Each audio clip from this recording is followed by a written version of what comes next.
السلام عليكم ورحمة الله تعالى وبركاته. أشهد أن لا إله إلا الله وحده لا شريك له وأشهد أن محمدا عبده ورسوله وبعد. Donc, comme nous avons dit la dernière fois, le message vient d'être déclaré. Et cet appel à Allah va causer au prophète et à ses compagnons pas mal de soucis. Le premier qui allait commencer à l'atteindre, et le début des atteintes allait venir par son oncle Abu Lahab. Donc, ces atteintes furent variées, multiples, sur plusieurs fronts. Et cet oncle était toujours là sur son dos. Et il mettait les pèlerins contre lui. Il a oublié le lien de sang, il a tout oublié. Il a ouvert la porte aux autres pour tenter de lui faire mal. Et il a fini par constituer une coalition avec d'autres riches de la Mecque, comme Abu al-Hakam, ce qui, si on veut traduire père de la raison, renommé suite à son entêtement, père de l'ignorance, c'est-à-dire Abu Jahl. Il y en avait aussi Abu Sufyan et sa femme. Et donc ils ont commencé une campagne de dénigrement. Ils ont commencé à le traiter de fou, de quelqu'un qui est hanté, quelqu'un qui est malade, ensuite d'un simple écrivain, poète, puis ensuite d'un sorcier, quelqu'un qui sépare entre les enfants et les parents, entre l'homme et son époux. Et donc, ils ont trouvé tellement de prétextes pour le rendre quelqu'un d'anormal. La déclaration devenue publique l'exposait ainsi que tous les compagnons à beaucoup plus de danger. Et tout allait s'écrouler pour les Qurayshis qui cherchaient comment le calmer. Mais le dialogue avec le mécréant, les athées, les associationnistes devait coûte que coûte se poursuivre. Il est envoyé à l'humanité pour la sauver, pas pour leur faire du mal. Les gens qui le suivaient connaissaient le message, mais ceux qui étaient égarés devaient être sauvés, et c'est avec eux qu'ils devaient communiquer, parler. Sinon, comment pouvaient-ils expliquer son message et le transmettre comme il le faut? Beaucoup de nos frères et sœurs choisissent de s'exclure et garder le message pour eux-mêmes. Comment alors peut-on réussir si nous restons renfermés sur nous-mêmes, si nous adoptons des extrêmes qui sont loin de l'islam? Comment pouvons-nous transmettre ce message? Nous trouverons toujours des gens qui mettront les obstacles sur le chemin, racontant des mensonges et les pires abominations. Le Coran détaille ces agissements et le châtiment pour ceux qui les développent et qui développent ces ragots. Il en était ainsi avec le prophète. Des poésies que les Arabes aimaient bien, au point de les apprendre sans la moindre difficulté, furent diffusées pour marquer les esprits. C'était leur moyen de communication. Ils étaient apprises plus facilement et diffusées en grande quantité. Et donc, ces poésies qui avaient pour objectif d'atteindre l'intégrité de l'homme.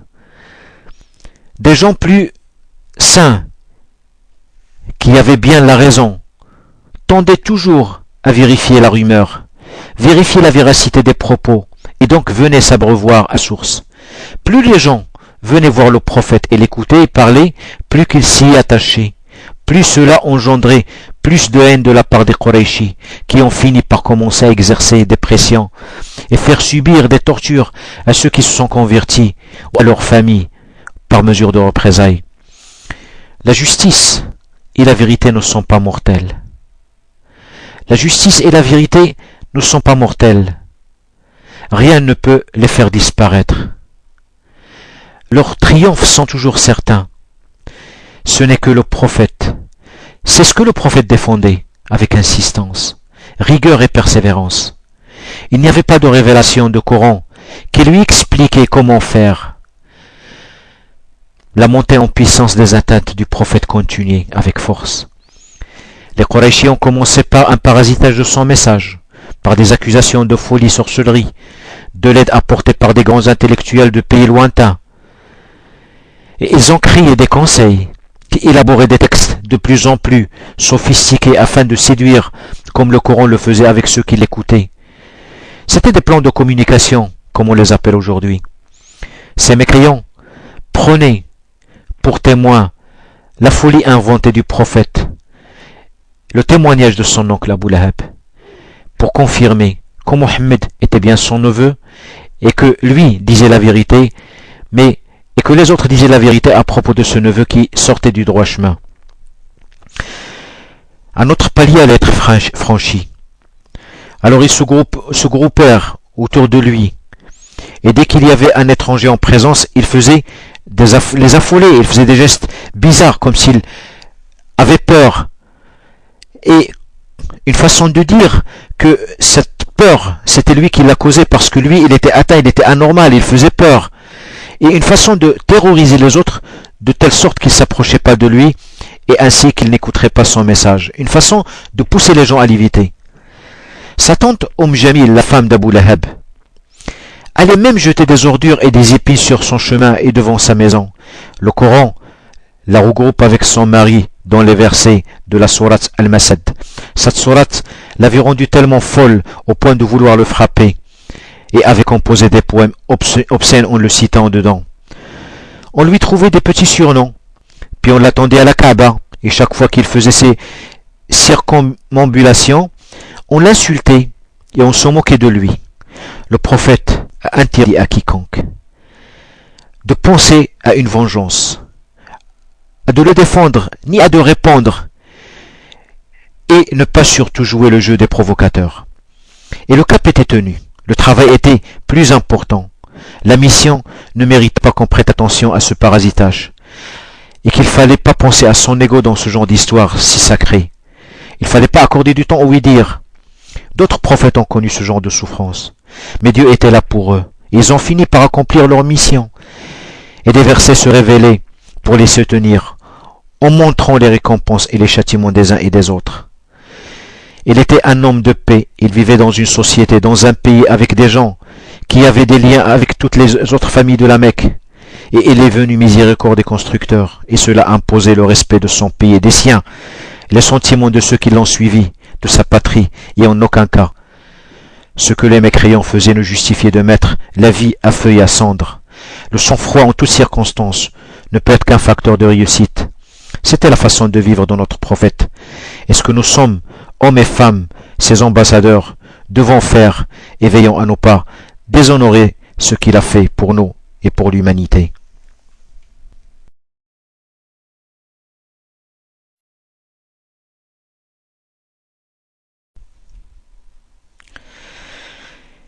Et donc ces atteintes allaient devenir beaucoup plus nombreuses, beaucoup plus personnelles, ces atteintes qui allaient toucher la personne, qui allaient toucher la famille, qui allaient toucher les enfants du prophète, qui allaient toucher les compagnons.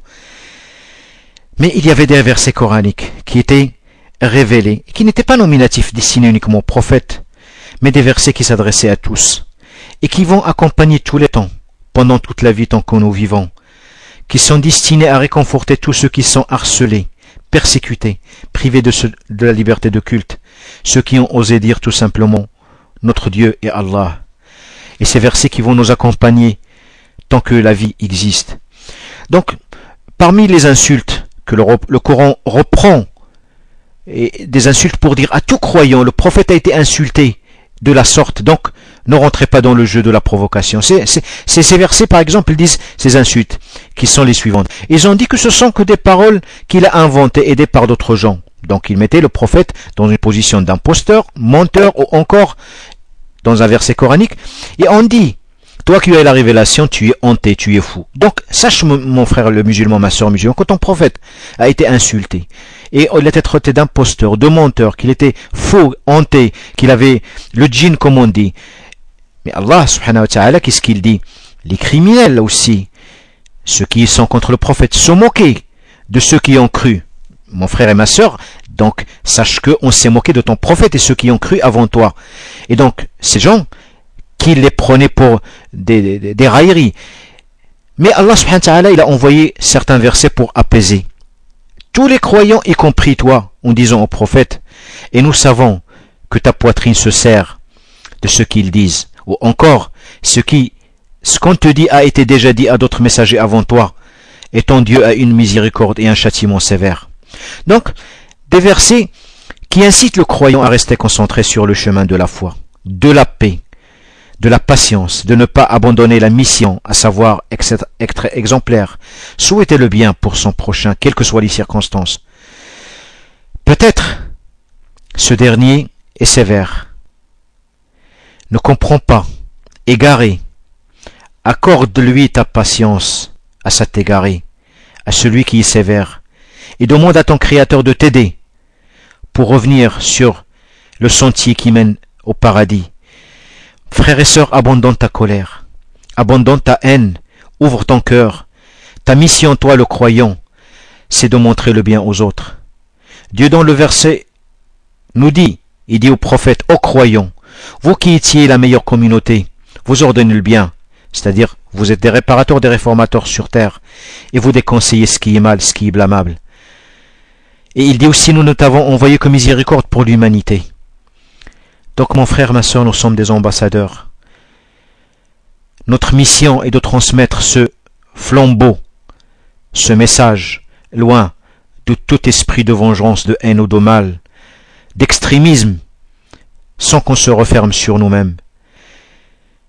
C'est ce que le prophète nous a appris, c'est ce qu'il faisait, sans essayer d'atteindre quelqu'un avec un mal quelconque. Et avec ce comportement sain, ce comportement et ce calme, cette patience, cette persévérance, le nombre de musulmans n'a fait qu'augmenter. Les insultes contre le prophète ne s'arrêtaient pas là. Comme vous savez, chez les Arabes, avant dans l'islam, avoir un garçon pour porter le nom de la famille et perpétuer la généalogie, et donc défendre la famille devant la tribu et lui donner un rang, était presque un signe de luxure. Au point que les filles, c'était une honte d'avoir une fille dans la famille, et les gens enterraient dans la période païenne leurs filles. Et comme vous savez, le prophète a perdu ses enfants en bas âge, les garçons. Alors les garçons, les Qurayshi ont commencé à l'atteindre là personnellement en lui disant que, puisque sa femme Khadija avait la cinquantaine, donc il ne pouvait plus procréer, et lui disait comme il était devenu quelqu'un d'handicapé à qui manquait un membre, donc ce qu'on appelle abtar, et ce qui est en fait une insulte, et c'était une façon avec laquelle on traitait les esclaves à l'époque. Donc, il était touché à travers cette insulte dans ce qu'il a subi, ce qu'il était, et aussi sa femme aussi l'est insultée, comme ses enfants le sont. Mais le Coran l'accompagne dans ces moments difficiles. Et c'est à cette occasion-là, quand on a été insulté, que la sourate Al-Kawthar a été révélée. Pire encore, Abu Lahab a imposé à ses enfants de divorcer avec les filles du prophète sallallahu alayhi wa sallam. Et cela, ce n'est que pour exploser cette famille. Comme ça, les filles allaient faire les reproches à leur père. La femme allait faire des reproches à son mari. Ainsi, créer tellement de zizanie et de dénigrement et de scandale à l'intérieur de la famille, ce qui pousserait le prophète à s'occuper de celle-ci et corriger les erreurs et essayer de recoller les morceaux. Les mécréants ont pratiqué la même chose avec ceux qui avaient des enfants ou des parents convertis à l'islam. Donc créer des zizanies au niveau des familles et de leur faire oublier le message. Saad ibn Abi Waqqas converti, sa mère refusa de manger en le menaçant qu'elle allait s'abstenir de s'alimenter jusqu'à sa mort, le rendant ainsi coupable devant tout le monde. Et donc l'obligeant ainsi à renoncer à l'islam. Mais lui, il le refusa, en lui disant qu'il ne ferait jamais une chose pareille de renoncer à cet islam malgré tout le mal qu'il pouvait subir et malgré le déshéritage. Il disait à sa mère, même s'il avait son âme, et que cela devait se reproduire autant de fois qu'il a d'âme, il n'allait jamais quitter sa religion. À ces propos durs, le Coran fut révélé pour raisonner les musulmans quant à la bienveillance avec les parents. Et s'il t'éprouve, ce qui est dit dans le verset, et s'il t'éprouve au point de m'associer à ce que tu ne sais pas, ne leur obéis pas. Mais il dit, sois leur ami dans cette vie et avec bonté. Un conseil qui se répète plusieurs fois dans le Coran. Il incite les enfants à s'approcher de leurs parents, même s'ils sont mécréants. Aucune rupture de lien ne se justifie. Et donc il ne faut jamais créer une rupture avec ses parents. Et donc, on va voir dans le prochain passage d'autres atteintes que le prophète avait vécues. أقول قولي هذا وأستغفر الله لي ولكم والسلام عليكم ورحمة الله تعالى وبركاته.